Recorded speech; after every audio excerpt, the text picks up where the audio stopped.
Welcome to our Hong Kong Brief program. Today, we dive into the pressing issue of financial scams in Hong Kong, where an 82-year-old business owner lost a staggering amount to a scammer. The Hong Kong Monetary Authority is stepping up with plans for banks to share the burden of scam-related losses, aiming to protect victims and enhance consumer trust. With scam losses skyrocketing, this initiative is more crucial than ever as the city grapples with rising fraud cases.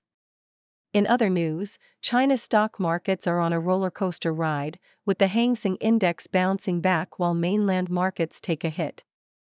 Investors are caught between profit-taking and bargain hunting, raising questions about the sustainability of the recent rally. As we explore this topsy-turvy trading day, we'll see how economic factors are influencing investor sentiment and market dynamics across the region.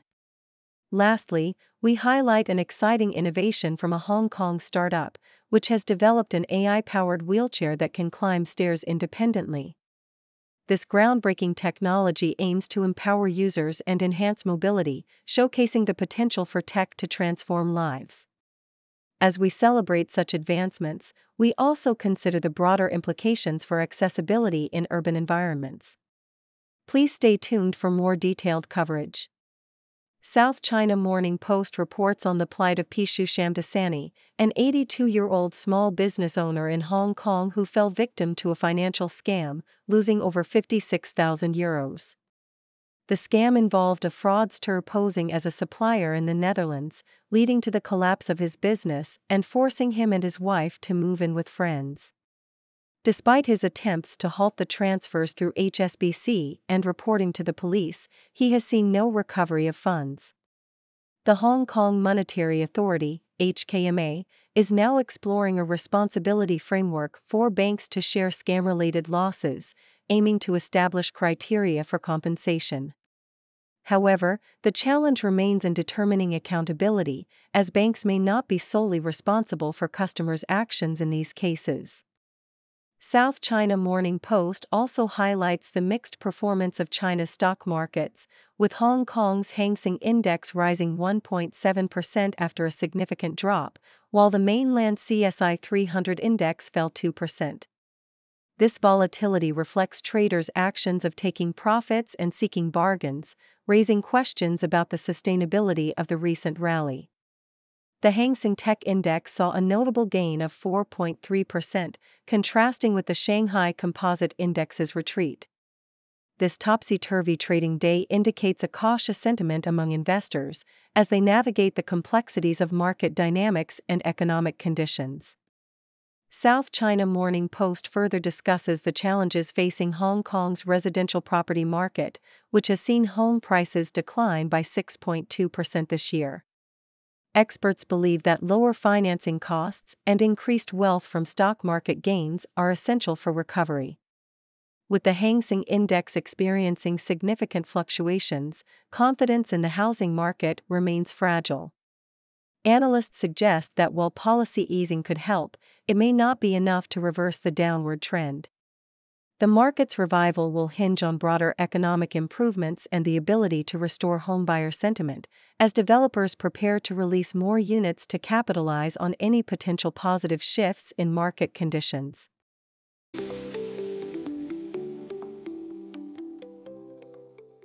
South China Morning Post reports a significant resurgence of Japanese tourists in Hong Kong, with visitor numbers more than doubling in 2024 compared to the previous year. The vibrant attractions and targeted promotions at events like the Tourism Expo Japan 2024 have sparked enthusiasm among travelers, with 353,785 arrivals recorded in the first 8 months of the year. The Hong Kong Tourism Board's director, Hisao Minaguchi, highlighted the appeal of the city's culinary delights, breathtaking views, and cultural experiences, while family-friendly attractions like Disneyland and Ocean Park have also drawn visitors.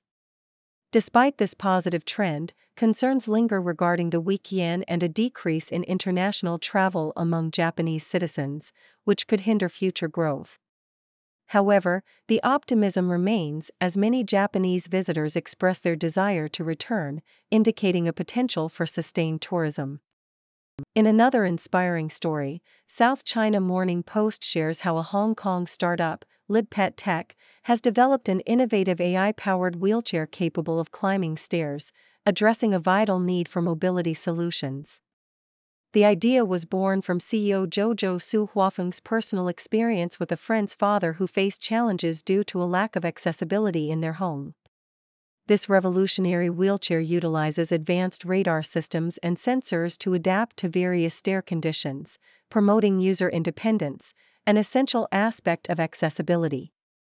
The product has garnered attention from hospitals and care centers, and the company is working to make the technology affordable while collaborating with local universities to refine its designs.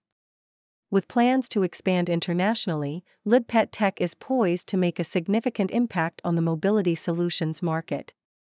Lastly, the South China Morning Post emphasizes the lessons Hong Kong can learn from South Korea's proactive approach to climate action. Following a landmark ruling by South Korea's Constitutional Court, which declared the nation's climate measures insufficient, there is a growing public awareness and demand for stronger policies. While Hong Kong has made strides in reducing greenhouse gas emissions, skepticism remains among residents about the urgency of climate change. The article highlights the need for enhanced public engagement and education in Hong Kong to bridge this gap. By drawing inspiration from South Korea's example, which showcases the power of citizen-driven initiatives, Hong Kong can bolster its climate action efforts and foster a more robust response to environmental challenges.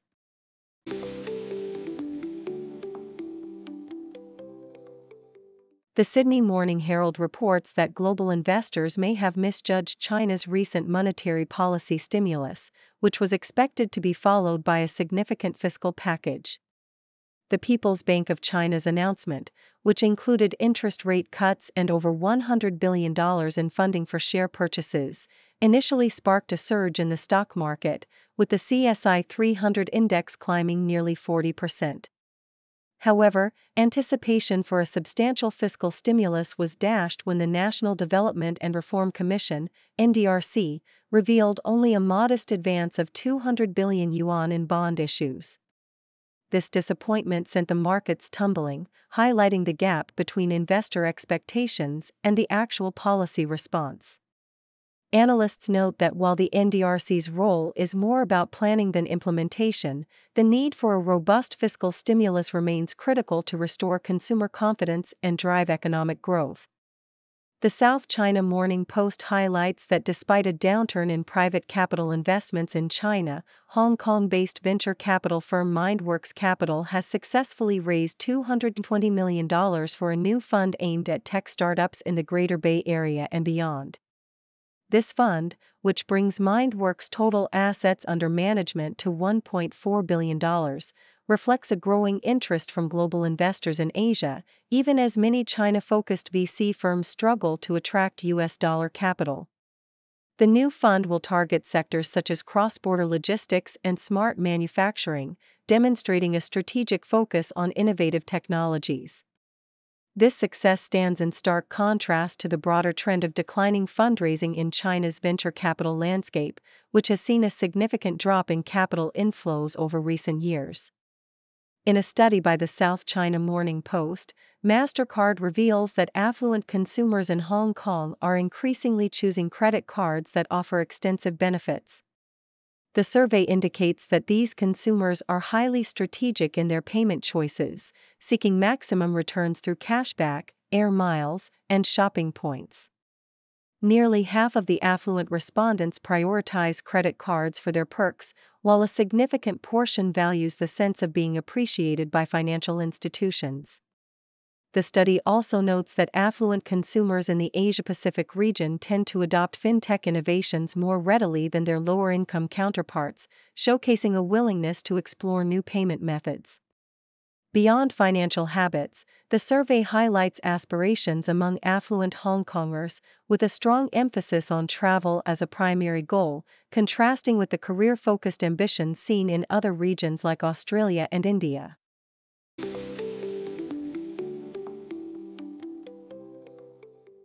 South China Morning Post reports that the Hong Kong Cricket Sixes is set to return next month after a 7-year hiatus, promising thrilling matches including India versus Pakistan and Australia versus England. The event aims to inspire young cricketers and revive interest in the sport within the city. Simon Willis, Hong Kong's head coach, emphasized the responsibility of major cricketing nations to promote the game globally, while Burji Shroff, chairman of Cricket Hong Kong, anticipates a massive television audience and a lively atmosphere at the Tin Kwong Road Recreation Ground. Local cricketer Nizakat Khan shared how the Sixes inspired him as a child and expressed hope that this year's event would motivate the next generation of players in Hong Kong. South China Morning Post highlights the struggles of small businesses in Hong Kong, exemplified by restaurant owner Ken Pong, who had to close his teppanyaki restaurant after a significant drop in revenue post-pandemic. The city faces a challenging economic landscape marked by changing consumer behaviors and a downturn in the property market. Chief Executive John Lee Ka-chiu is expected to address these issues in his upcoming policy address, focusing on revitalizing the economy while considering Beijing's call for reform. Analysts suggest that Lee's priorities should include diversifying the economy and attracting talent, as many local businesses continue to suffer amid rising bankruptcies and a shrinking customer base. The Sydney Morning Herald features an interview with Sydney Airport CEO Scott Charlton, who is optimistic about the airport's capacity to handle 65 million passengers annually by the 2030s. Charlton acknowledges the aviation industry's transformation since the pandemic, including changes in travel patterns and international arrivals. He emphasizes the need for improved efficiencies and collaboration among stakeholders to enhance the airport experience. With the impending competition from Western Sydney International Airport, Charlton is determined to fight for passengers and ensure Sydney Airport remains a top hub, advocating for regulatory changes and better utilization of existing capacities to accommodate future growth.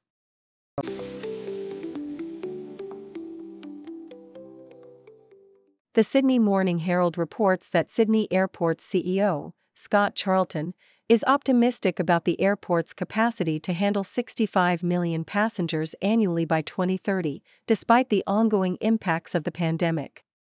He emphasizes that the aviation landscape has shifted significantly, with changing travel patterns and a notable increase in arrivals from India. Charlton acknowledges the challenges posed by a global aircraft delivery shortage and inefficiencies within the system, which he believes contribute to perceptions that the airport is at full capacity. He advocates for modernizing the slot management system to enhance competition and improve the airport experience for passengers, while also urging the federal government to facilitate more open skies agreements to attract international airlines. According to the South China Morning Post, investors in Hong Kong should exercise caution regarding the sustainability of the recent stock market rally, as uncertainties surrounding China's fiscal policies and corporate earnings loom large. DBS Private Bank has set a target for the Hang Seng Index at 20,300 by the end of 2024, while acknowledging the potential for temporary overshoots. The market's volatility is evident as it experienced a significant drop after failing to meet expectations for additional stimulus measures from the Chinese government. Meanwhile, the bank expresses optimism in ASEAN equities, particularly those linked to long-term growth sectors, and anticipates that AI-driven stocks will lead the bull market as global interest rates decline. The South China Morning Post also explores the open kitchen design trend in Hong Kong, which reflects a cultural shift away from traditional Chinese cooking practices. This design has become popular as it fosters a more social cooking environment, allowing for greater interaction during meal preparation. While the open kitchen enhances the aesthetic and functional appeal of homes, it also signifies a change in culinary habits, with many residents opting for simpler cooking methods and less Chinese cuisine. The trend highlights a desire for modern, egalitarian spaces, although it also presents challenges in terms of cleanliness and maintenance, as open kitchens expose all cooking activities to view.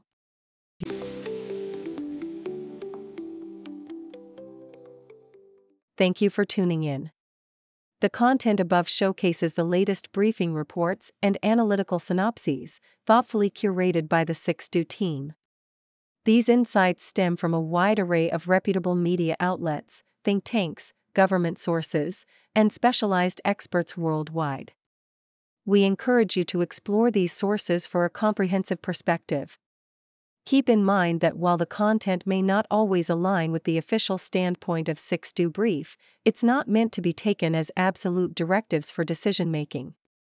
Comprising seasoned media professionals, learned scholars, and accomplished scientists, the 6Do team embodies a trailblazing, fully independent media entity.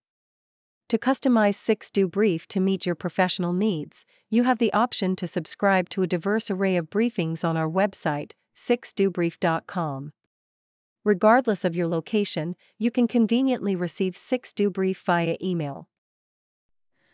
Morning sunlight on the street, city whispers soft and sweet, faces mix in daily grind, every story intertwined, cultures blend like colors bright, languages in the silent night, on the table stories told, food and feast upon so bold, people living day by day, in the heart they find their way, sharing moments, voices sing, in this world of everything. Society and rhythms beat, entertainment's fleeting heat, echoes of wars and fears, laughing through our unseen tears, children playing in the park, drawing dreams till after dark, elders speak of days gone by, washing shadows from the sky. People living day by day, in the heart they find their way, sharing moments, voices sing, in this world of everything.